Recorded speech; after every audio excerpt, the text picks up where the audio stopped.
పగలాడి వలలో చాలా మంది మగాళ్లే పడతారు. నిండా మునిగాక కాని కళ్ళు తెరవరు. మీరన్న మాట కాని నా మాట వినరు కదా మీరు. మిమ్మల్ని ఇలా కాదు, ఇలా వదిలేను. వదిలితే రెచ్చిపోయి నా పరువు తీస్తూనే ఉంటారు. ఉండండి, మీ పని చెప్తాను. ఏంటి పోలీసులకా? చెయ్యి, చెయ్యవే. వాళ్లే కరెక్ట్ అన్నానుగా, చెయ్యి. హలో, పేరున్నవాళ్లు, పెద్దవాళ్లు, పలుకుబడి ఉన్నవాళ్లు, సొసైటీలో స్టేటస్ ఉన్నవాళ్లు, సంస్కారం ఉన్నవాళ్లు అనుకున్నాను. కానీ మీ ఫ్యామిలీలో ఇంత చీప్ బిహేవియర్ మనుషులు కూడా ఉన్నారా? ఎవరు మీరు? ఏం మాట్లాడుతున్నారు? నేను హారతిని మాట్లాడుతున్నాను. చెప్పేది మీ ఆవిడ మరదళ్ళ గురించి. ఏం చేశారని అలా మాట్లాడుతున్నావు? ఏం చేయడం ఏంటి? డిగ్నిటీగా నేను నా కారులో వెళుతుంటే గుండాలా ఆటోలో వచ్చి కారు అటకాయించి రోడ్డు మీద చిల్లరగా మాట్లాడుతున్నారు, లేబర్ గా బిహేవ్ చేస్తున్నారు. మీరు మందలిస్తారా?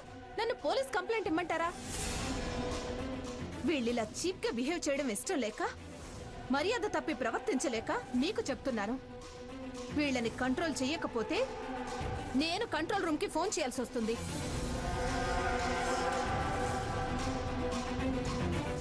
ఏంటే మా ఆయనకి ఫోన్ చేసావేంటి? ముందే పోలీసులకు ఫోన్ చేస్తే మీలాగా నేను తప్పు చేసిందని అవుతాను కాబట్టి. నంగనాచి కబుర్లు చెప్పకు. పోలీసులకి ఫోన్ చేస్తే నీ బండారం బయటపడుతుందని ఈ నాటకం మొదలు పెట్టావా? చూడు, ఎవరో ఫోన్ చూసుకో. ఇక నువ్వు హౌస్ అరెస్ట్. అరెస్టా? నీ మొహం. స్వర్ణ, రఘురామ్. సీత, ఎక్కడున్నావు? అది నేను స్వర్ణ పని మీద. పనా పాడా? నా మీద పంచాయతీ పెట్టుకుంటున్నారు. చేసింది చాలు, పరువు బజార్న పడకుండా బయలుదేరరా. అది కాదు రఘు. నువ్వు ఇంకేం మాట్లాడు సీత, వెంటనే ఇంటికి వచ్చాయి, లేకపోతే నేను రావాల్సి వస్తుంది. రఘు, ఏంటే నీకు చేతగాక ఇలాంటి పనికి మాలిన పనులు చేస్తున్నావా? పామును బట్టి కర్ర, సమయాన్ని బట్టి ఎత్తు, అది హారతంటే. మీరు నన్ను ఏమీ చేయలేరు. నిన్నే చెప్పాను మీ బతుకులతో ఆడుకుంటానని. మీ అక్క చెల్లెళ్ళకి ఆ ఇంట్లో స్థానం లేకుండా చేస్తానని. అది నువ్వు తలకిందులుగా తపస్సు చేసినా జరగని పని. చూద్దాం, గెలుపు కాలం నిర్ణయిస్తుంది. నిన్న మీరు చేసిన దానికి ఇవాళ ఇది నా కౌంటర్ అటాక్. ఈసారి ఏకంగా ఎన్కౌంటరే.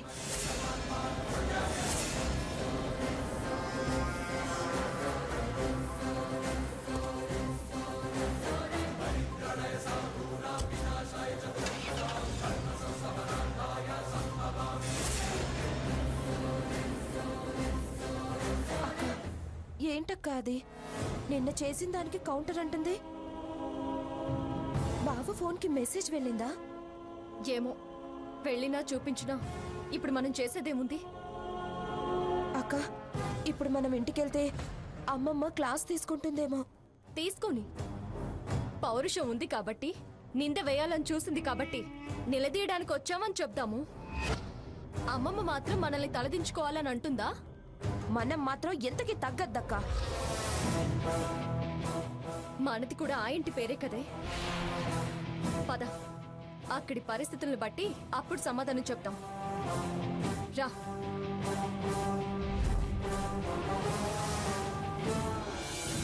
ఎవరా ఫోను? సీత ఎక్కడుంది? మాట్లాడకుండా ఇంటికొచ్చే, లేకపోతే నేను రావాల్సి వస్తుంది అంటున్నావు. ఆ ఫోటోలు హారతి పంపిందనుకొని అక్కా చెల్లెలిద్దరూ హారతి మీద విరుచుకుపడ్డానికి వెళ్ళారనుకుంటా. రోడ్డు మీద ఆవిడను చెడుగుడు ఆడుతున్నారట. హారతి ఫోన్ చేసి ఏం పద్ధతిది, పోలీసులకు ఫోన్ చేయాలా అంటుంది. అందుకే సీతను ఇంటికి రమ్మని చెప్పాను. పిఠాపురం వారి నీళ్లు తాగుతున్నారు కదా, అసలే రోషం గల వాళ్ళు. ఇప్పుడు పౌరుషంతో వెళ్ళారు. ఈ ఇంటి ఆడవాళ్ళకి ఆ మాత్రం ఉండకపోతే ఎలా? దాని చూరు పెకలాల్సిందే. అదేమైనా పద్ధతి గలదటనా? హ. దానికి చేతనైంది చేసుకోమనక వీళ్ళనింటికి రమ్మనడం ఏమిట్రా? చెడుగుడుతో వదిలేవాళ్ళ ఏమిటి వీళ్ళు? చీల్చి చెండాడేవాళ్ళు. రోడ్డు మీద చండాలంగా ఉంటుందని రమ్మన్నానమ్మా. మన స్టేటస్ కూడా చూసుకోవాలి కదా. తేడాలు వచ్చినప్పుడు స్టేటస్ కాదురా చూడాల్సింది, మళ్ళీ మన జోలికి రాకుండా బుద్ధి చెప్పడం.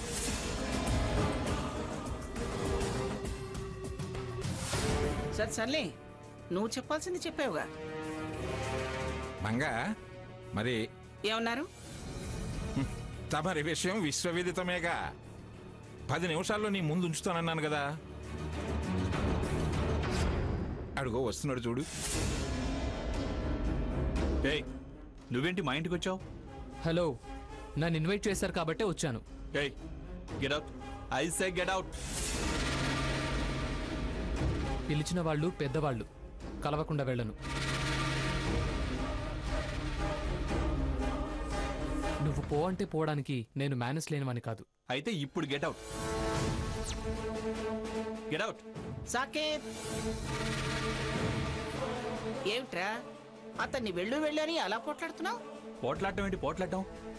ఇతనికి మన ఇంట్లో ఏం పని? అతనికి పనుండి రాలేదురా, నేనే పనుండి పిలిపించాను. నువ్వు పనుండి పిలిపించావా? ఇతనితో ఏం పని? అవన్నీ నీకు చెప్పాలంటరా? ముందు అతను కూర్చో. నువ్వు కూడా కూర్చో. సంజయ్ కూర్చోయా. నమస్తే మేడం. నమస్తే. నమస్తే. కూర్చో. తను ఎవరో తెలుసా?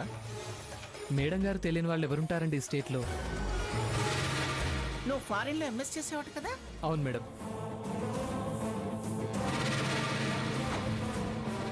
లంగ్ క్యాన్సర్లో స్పెషలైజేషన్ చేశాను. అతని క్వాలిఫికేషన్ మనకు అవసరమా?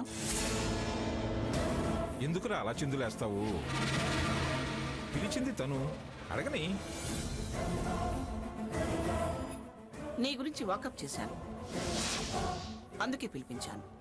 ఎంబీబీఎస్ కాగానే మీ హాస్పిటల్లో జాబ్కి ట్రై చేశాను మేడం.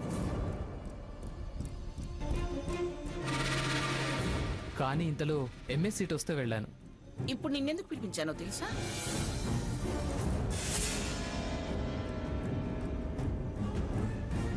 అప్పుడు నువ్వు ట్రై చేశావు, ఇప్పుడు నీకు ఈ అవకాశాన్ని నేనే ఇస్తున్నాను.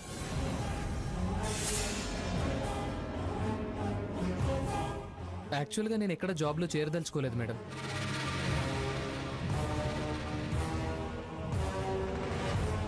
విజిటింగ్ డాక్టర్గా ఉండాలనుకుంటున్నాను.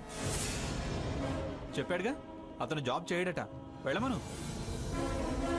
సాకేత్, అతన్ని పూర్తిగా చెప్పనివ్వరా? ఏం సంజయ్, మా హాస్పిటల్లో జాబ్ అవసరం లేదా నీకు? ఎందుకలా అనుకుంటున్నారు?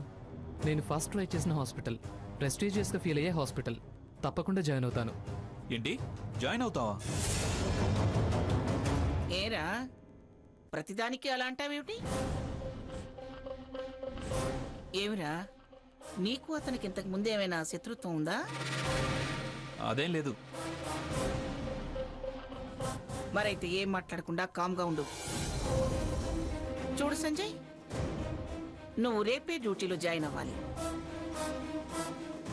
నేను మా సూపరింటెండెంట్కి ఫోన్ చేసి చెప్తాను.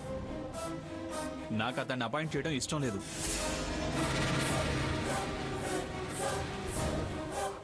ఏరా, ఎందుకలా అంటున్నావు? నిన్నగాక మొన్న ఎడ్యుకేషన్ కంప్లీట్ చేసి వచ్చాడు. ఏం అనుభవం ఉందని అపాయింట్ చేస్తారు? అంతగా క్యాన్సర్ స్పెషలిస్టులు కావాలంటే వేరే ఎక్స్పీరియన్స్ డాక్టర్ని అపాయింట్ చేయండి. నీకేం బిజినెస్ ఎక్స్పీరియన్స్ ఉందనరా? నంబర్ 1 బిజినెస్ మెన్ అవార్డు వచ్చింది నీకు. వర్క్ అనేది తెలివితేటల మీద ఆధారపడి ఉంటుంది. యంగ్ అండ్ ఎనర్జెటిక్ అవసరం గాని ఓల్డ్ అండ్ లేజీ కాదురా. నేను కాదంటున్నా. నేను కావాలంటున్నాను రా.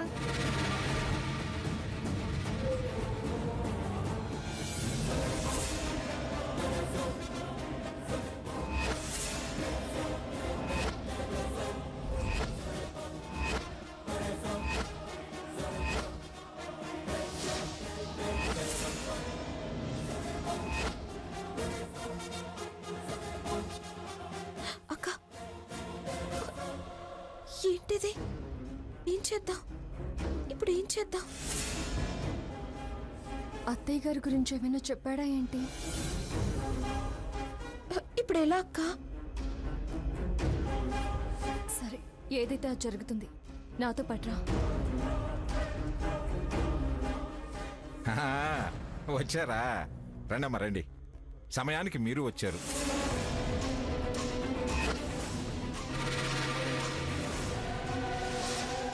మీరుండడం కూడా ముఖ్యమే. ఇతను డాక్టర్ సంజయ్, క్యాన్సర్ స్పెషలిస్ట్. మీ అమ్మమ్మ ఇతన్ని మన హాస్పిటల్లో డాక్టర్గా అపాయింట్ చేయాలనుకుంటుంది. రఘురామ్, నువ్వేమంటావురా? నాకేం అభ్యంతరం లేదు, మీ ఇష్టం నానమ్మ. అంటే వీళ్ళంతా మంగమ్మ గారి మనవళ్ళు మనవరాళ్ళ? అయితే ఆవిడ మీరేమంటారు? మమ్మల్ని అడిగేది ఏముంది అమ్మమ్మ గారు? మీరేదైనా ఆలోచించి చెప్తారుగా. అందరూ చాలా తెలివిగా ఏమీ ఎరగనట్టు మాట్లాడుతున్నారే. అంటే ఏదో ఉందనే నా ఊహ కరెక్టే. ఒకవేళ వీడికి ఆ హారతికి సంబంధం ఏదైనా ఉన్నా అది ఇంకెప్పుడు సాకేత్ జోలికి రాకుండా చెయ్యాలి. నేనైతే బ్లైండ్ గా రిఫ్యూజ్ చేస్తున్నా. నువ్వు మంచిని ఎప్పుడు యాక్సెప్ట్ చేసావు గనక. చూడు మిస్టర్ సంజయ్, నీకు హాస్పిటల్ డ్యూటీనే కాకుండా మరో స్పెషల్ డ్యూటీ అలాట్ చేస్తున్నాను. చెప్పండి మేడం. రోజు హాస్పిటల్కి వెళ్లే ముందు మా ఇంటికి ఒకసారి వచ్చి వెళ్ళాలి. ఓహో, అంటే పర్సనల్ డాక్టర్ అన్నమాట. నేను మాట చెప్పొచ్చా? నిర్మోహమాటంగా చెప్పచ్చు. చెప్పండి. ఏం లేదు మేడం, రేపు నా బర్త్డే. ఈ జాబ్ నా బర్త్డేకి మీరు ఇచ్చిన గిఫ్ట్ అనుకుంటా. గుడ్. మర్యాదస్తులా ఉన్నాం. అభివృద్ధిలోకి వస్తాం. రేపు నా బర్త్డే ఫంక్షన్కి మీరు తప్పకుండా రావాలి. చూద్దాం. ఒకవేళ నేను రాలేకపోయినా పిల్లలు పంపిస్తాను. Thank you madam. వస్తాను సార్. వెళ్ళొస్తానండి. సరే. మంచిది బాబు.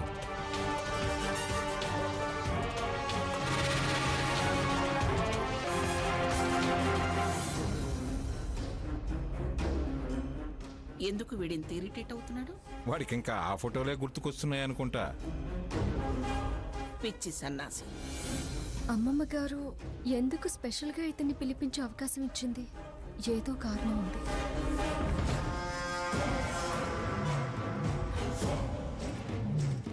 ఏంటి సడన్ గా ఇలా వచ్చాడు? నా మీద కోపం తగ్గిందా లేక ఎవరి మీదన్నా కోపం వచ్చిందా? ఏమైతేనే వచ్చాడు. ఛాన్స్ యూటిలైజ్ చేసుకుందాం.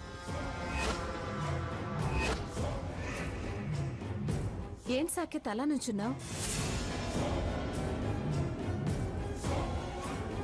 ఇక్కడికి వచ్చానా? తెలియకుండానే వచ్చావా?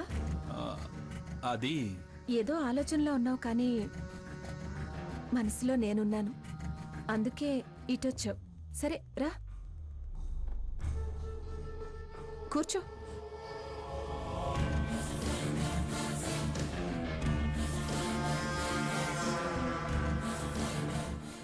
ఏమైంది? ఎందుకు అంత డిస్టర్బ్డ్గా ఉన్నావు? మామూలు డిస్టర్బెన్స్ కాదు, మైండ్ బ్లాక్ అయ్యేలా ఉంది. ఏ ఫోటో విషయంలో సక్సెస్ అవ్వలేదనా? నీ ఫోటో ప్లానే కొత్త ప్రాబ్లం తీసుకొచ్చి పెట్టింది. నువ్వు ఫోటోలు పంపావు, సీత నాకెవరు పంపారు అని నువ్వు సంజయ్ ఉన్న ఫోటోల్ని గ్రానీ ముందు పెట్టింది.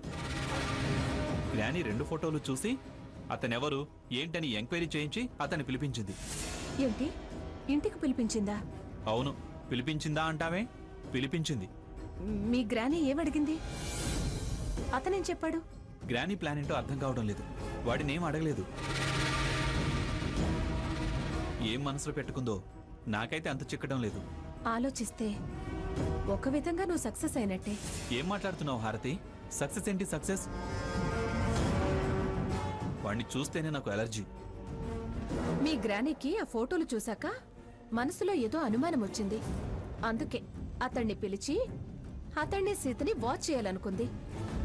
మీ హాస్పిటల్లో జాబ్ అలాట్ చేసింది.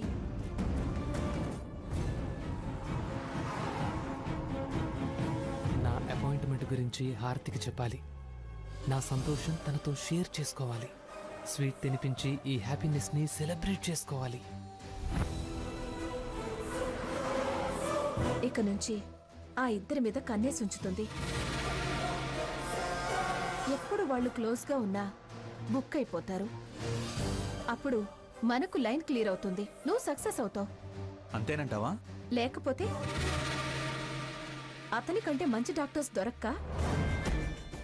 అయినా ఇప్పటికిప్పుడు ఇంటికి పిలిపించి అపాయింట్ చేయాల్సిన అవసరం మీ గ్రానీకేముంది? సో నో టెన్షన్, నువ్వు రిలాక్స్ అవ్వు.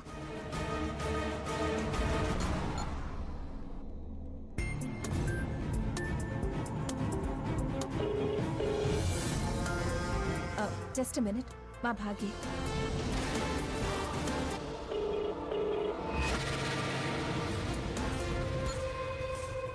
హాయ్ హారతి. ఏంటి సంజయ్ ఫోన్ చేసావు? ఎక్కడున్నావు? ఏ సంజయ్? ఏ నీకు గుడ్ న్యూస్ చెప్దామని. మంగమ్మ హాస్పిటల్లో అపాయింట్ అవడమా? నీకెలా తెలుసు? నాకన్నీ తెలుస్తుంటాయి. అంటే నా మీద చాలా ఇంట్రెస్ట్ ఉందన్నమాట. తెలిస్తే ఇంట్రెస్టా? లేకపోతే ఎందుకు తెలుస్తుంది చెప్పు. నేను నీకు ఈ వార్త స్వయంగా చెప్పి స్వీట్ తినిపిద్దామని వస్తున్నాను. మీ ఇంటి దగ్గరలోనే ఉన్నా. జస్ట్ 5 minutesలో వచ్చేస్తాను. అసలు సాకేత్కి సంజయ్ అంటే పడదు. పైగా నా విషయంలో అనుమానం. ఏదో వచ్చాడు మంచి చేసుకోవచ్చు అనుకుంటే ఇప్పుడు సంజయ్ వస్తున్నాడేంటి? ఇప్పుడు సాకేత్ని ఎలా పంపాలి?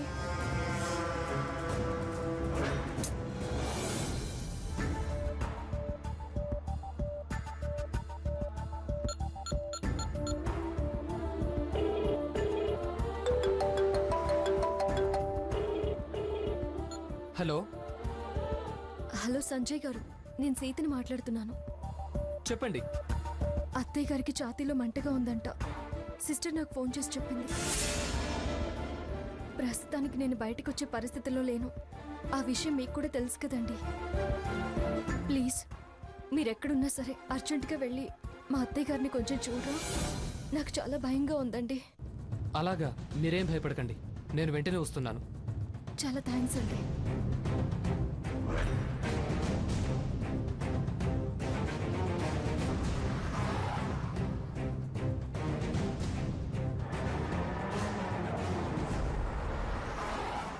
అయ్యో, హారతితో వస్తున్నానని చెప్పానే. గుడ్ న్యూస్ కన్నా ప్రాణం ముఖ్యం.